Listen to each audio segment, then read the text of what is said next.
നമസ്കാരം. Raf talk ഫുട്ബോളിലേക്ക് എവർക്കും സ്വാഗതം. FA കപ്പിൻ്റെ ക്വാർട്ടർ ഫൈനലിൽ ഇന്ന് മാഞ്ചസ്റ്റർ സിറ്റിയും ലിവർപൂളും തമ്മിൽ ഏറ്റുമുട്ടുകയാണ്. വൈകിട്ട് ഇന്ത്യൻ സമയം 5:15 ആ കളി. മികച്ചൊരു പോരാട്ടം കാണാൻ കഴിയുമെന്ന പ്രതീക്ഷയിലാണ് ആരാധകരുള്ളത്. ഏതായാലും ഇപ്പോൾ അലിസൺ ബെക്കറുടെ കാര്യം എന്താകും എന്ന കാര്യത്തിൽ ആശങ്കയുണ്ട്. ഈ കളിക്ക് അദ്ദേഹം എന്തായാലും ഇല്ല, അതല്ല പറയുന്നത്. വേൾഡ് കപ്പ് വരെ അദ്ദേഹത്തിന് നഷ്ടമായേക്കും എന്ന തരത്തിലുള്ള സൂചനകൾ വന്നുകൊണ്ടിരിക്കുന്നുണ്ട്.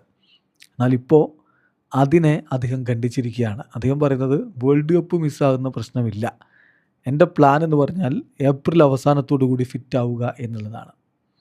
അതായത് ഈ മാസത്തെ മത്സരങ്ങൾ കഴിയുമ്പോഴേക്കും പൂർണ്ണ ഫിറ്റ് ആവുക, മെയ് മാസത്തോടു കൂടി വീണ്ടും കളിക്കളത്തിലേക്ക് ഇറങ്ങുക. ഇതാണ് അലിസൺ ബെക്കർ ഉദ്ദേശിക്കുന്നത്. അങ്ങനെയെങ്കിൽ മെയ് 18 ബ്രസീൽ ടീമിൻ്റെ കോളപ്പിലേക്ക് അദ്ദേഹത്തിന് എത്താൻ കഴിയും എന്നാണ് അദ്ദേഹം പ്രതീക്ഷിക്കുന്നത്. ലിവർപൂളിൻ്റെ GK തീർച്ചയായിട്ടും PSG-ക്കെതിരെയുള്ള 2 മത്സരങ്ങളും മിസ് ചെയ്യും എന്ന് പറഞ്ഞാൽ, ഇപ്പോൾ ഇന്നത്തെ FA കപ്പിലെ മത്സരം കഴിഞ്ഞാൽ പിന്നാലെ ലിവർപൂളിന് കളിക്കാനുള്ളത് UEFA ചാമ്പ്യൻസ് ലീഗിൻ്റെ ക്വാർട്ടർ ഫൈനൽ മത്സരമാണ്.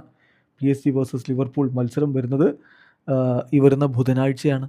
അത് കഴിഞ്ഞാൽ പിന്നെ ലിവർപൂൾ ഫുൾഹാം മത്സരം പ്രീമിയർ ലീഗിൽ കഴിഞ്ഞിട്ട് വീണ്ടും ലിവർപൂൾ PSG-യുമായിട്ട് UEFA ചാമ്പ്യൻസ് ലീഗിൻ്റെ ക്വാർട്ടർ ഫൈനൽ കളിക്കും. ആ കളികൾക്കൊന്നും അലിസൺ ബെക്കർ ഉണ്ടാവില്ല എന്നുള്ളത് ലിവർപൂളിന് തിരിച്ചടി തന്നെയാണ്. മാത്രമല്ല, അലിസൺ ബെക്കറുടെ കാര്യത്തിൽ, അദ്ദേഹത്തിൻ്റെ ഫിറ്റ്നസിൻ്റെ കാര്യത്തിൽ ഓൾറെഡി വലിയ ആശങ്കയുണ്ട്.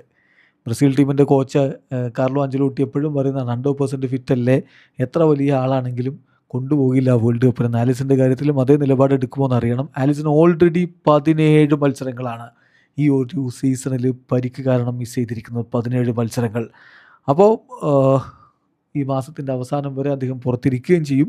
ഇഞ്ചുറി കൺസേൺ ഏതായാലും ലിവർപൂളിലുണ്ട്, അതുപോലെ തന്നെ ബ്രസീലിനുമുണ്ട്. Injuries start haunting Alisson right before the world cup. അതുകൊണ്ട് തന്നെ ദേശീയ ടീമിൽ അദ്ദേഹത്തിൻ്റെ സ്പോട്ട് നഷ്ടമാകുമോ എന്നുള്ളതാണ് ഇപ്പോഴത്തെ പ്രധാന ചോദ്യം. വീഡിയോ അവസാനിക്കുന്നു. ഫുട്ബോൾ ലോകത്തെ കൂടുതൽ വിശേഷങ്ങളുമായി റാഫ് ടോക്സിൽ എത്താം.